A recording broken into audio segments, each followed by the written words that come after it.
Hello दोस्तों, unlimited group classes में आपका बहुत बहुत स्वागत है। मैं हूं ब्रजेश। आज इसी क्रम में जहां से प्रश्न छूटे थे वहीं से स्टार्ट कर रहा हूं मैं। यहाँ 9 नंबर के क्वेश्चन पे हम आ गए थे और एक्सरसाइज था 313.3। यह क्लास 12 का मैथ है, ये एनसीईआरटी के थ्रू चल रहा है।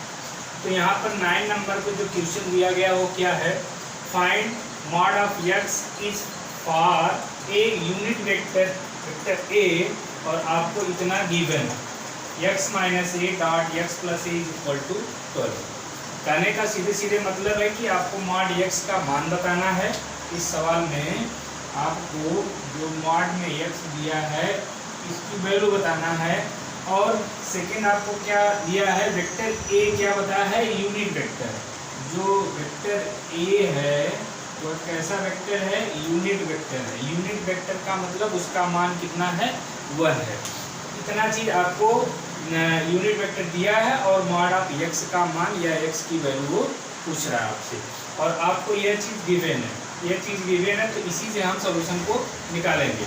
जो दिया गया है उसको अगर हम लिखें ये हो जाता है vector x minus vector a dot x plus a is equal to 12।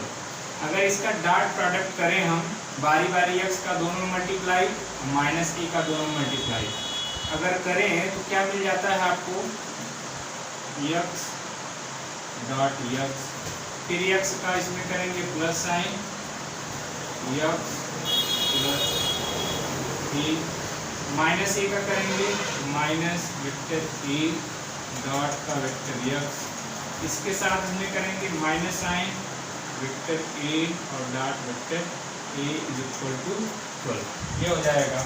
आपको यह भी मालूम है कहीं भी x डॉट a आए और चाहे a डॉट x इसी को लिखा जाए तो दोनों की वैल्यू सेम होती है, अर्थात यह दोनों वैल्यू सेम है और एक पॉजिटिव साइन के साथ में है, एक निगेटिव साइन के साथ में है, तो दोनों कैंसिल आउट हो जाएगा।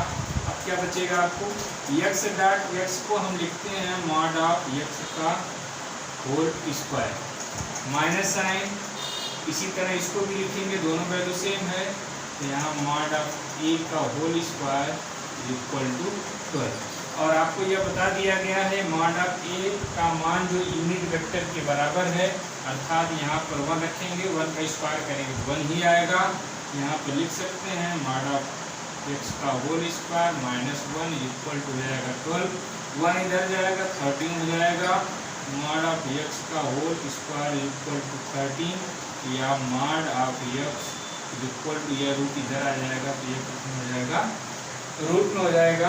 तो यह आपका मॉड x की वैल्यू निकल गई। अगला क्वेश्चन नंबर 10 में क्या दिया गया है, vector a is equal to 2i cap plus 2j cap plus 3k cap and vector b की वैल्यू दिया गया, वेक्टर c का भी मान दिया गया और करा r such that a plus lambda b, ये आपको फाइंड करना है। उसके बाद करा इस परपेंडिकुलर टू c, जो इतने का मान आएगा जो वेक्टर बनेगा वो परपेंडिकुलर वेक्टर किसके है, c के है। तो कह रहा है then find the value of lambda, तो लैम्डा का मान आपको बताना है क्या होगा। तो इस सवाल को बनाने के लिए पहले आप vector a plus lambda b की वैल्यू निकालेंगे। अगर हम निकालें यहाँ से तो vector a plus lambda b, vector a plus lambda b, हम दोनों का बारी बारी मान रख देते हैं। वेक्टर a का मान दिया गया है आपको 2i cap plus 2j cap plus 3k plus sign lambda, lambda का मल्टीप्लाई करना है किसमें, वेक्टर b में। वेक्टर b का मान दिया गया है i cap plus 2j cap and plus 3k।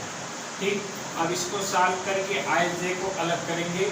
तो अगर i को अलग करेंगे तो यहाँ देखिए माइनस लैम्डा i हो जाएगा, i दोनों में मिलेगा, तो यह आपको मिल जाएगा 2 माइनस लैम्डा इंटू का i कैप प्लस साइन, इसी तरह इसको करेंगे तो 2 और प्लस 2 लैम्डा इंटू का j cap plus sign 3k है, यहाँ भी k लैम्डा का गुणा करेंगे तो लैम्डा k हो जाएगा, तो यह बन जाएगा 3 प्लस लैम्डा इंटू का k। ये आपका निकल गया a plus lambda b। A plus lambda b का माना गया। अब कह रहा है जो ए प्लस लैम्डा बी आया है वह परपेंडिकुलर टू वेक्टर सी के है। जब भी कोई दो वेक्टर आपस में परपेंडिकुलर होते हैं तो उनका डॉट प्रोडक्ट जीरो होता है। कहने का मतलब ए और बी दो वेक्टर हैं, वह आपस में परपेंडिकुलर हैं, तो वो आप कह सकते हैं कि a dot b is equal to zero. Same उसी प्रकार एक वेक्टर यह है और एक वेक्टर सी दिया गया है और यह परपेंडिकुलर है, बता दिया है, तो यह दोनों का डॉट प्रोडक्ट क्या होगा, जीरो के इक्वल होगा। तो यहाँ पर हम लिख सकते हैं फॉर परपेंडिकुलर, परपेंडिकुलर का सिंबल है, परपेंडिकुलर के लिए हम लिख सकते हैं vector a plus lambda b जो पहला वेक्टर है इसका डॉट प्रोडक्ट सी के साथ निकाल दिया जाए तो ये परपेंडिकुलर हो जाएगा और इसकी वैल्यू क्या हो जाएगी, जीरो हो जाएगी। जब जीरो हो जाएगी तो ए प्लस लैम्डा बी आप निकाल चुके हैं, डॉट सी निकालना है, सी के साथ इसका डॉट निकाल देते हैं, तब यह आपको मिल जाएगा 2 माइनस लैम्डा इंटू का I cap plus 2 lambda into का J cap plus 3 plus lambda into का K cap dot vector C की वैल्यू दिया गया है 3i cap plus j cap equal to 0। जब भी डॉट प्रोडक्ट आपको निकालना है तो सीधे सीधे आई का आई में गुणा करेंगे और जे का जे में और के का के में। चूंकि यहाँ पर के कैप नहीं दिया गया है तो केवल हम आई का आई में करेंगे, जे का जे में, के की वैल्यू ऑलरेडी जीरो हो जाएगी। तब यहाँ पर आप लिखेंगे 3 का जब इसमें मल्टीप्लाई आई का आई डॉट आई क्या हो जाएगा 1 और 3 का जब इसमें मल्टीप्लाई करेंगे तो 3 गुना का हो जाएगा 6 और माइनस का 3 लैम्डा। आप यहाँ लिख भी सकते हैं आई डॉट आई का भी आई में मल्टीप्लाई हो गया। इसी प्रकार जे का करेंगे, जे का कोएफिशिएंट 1 है, 1 का मल्टीप्लाई इसमें करेंगे तो यही आने वाला है, अर्थात हम लिख सकते हैं 2 प्लस 2 लैम्डा इंटू का जे डॉट जे, के वाला है ही नहीं यहाँ पर, यह जीरो हो जाएगा इक्वल टू ऑलरेडी जीरो। अब आई डॉट आई 1 हो जाएगा, जे डॉट जे 1 हो जाएगा, तो क्या बचेगा आपका 6 माइनस 3 लैम्डा प्लस का 2 प्लस 2 लैम्डा इज इक्वल टू 0। यहाँ 6 और 2 कितना बन जाएगा 8 और 3 लैम्डा में से 2 लैम्डा चला जाएगा तो minus lambda is equal 0 and lambda is equal हो जाएगा 8। ये आपका हो गया आंसर।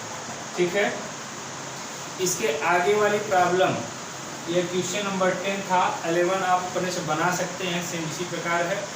इसके आगे वाला जो क्वेश्चन है उसको हम सॉल्व कराएंगे। तो इस तरह का वीडियो पाने के लिए आप इस चैनल में बने रहें, लाइक सब्सक्राइब शेयर जरूर कीजिए। धन्यवाद।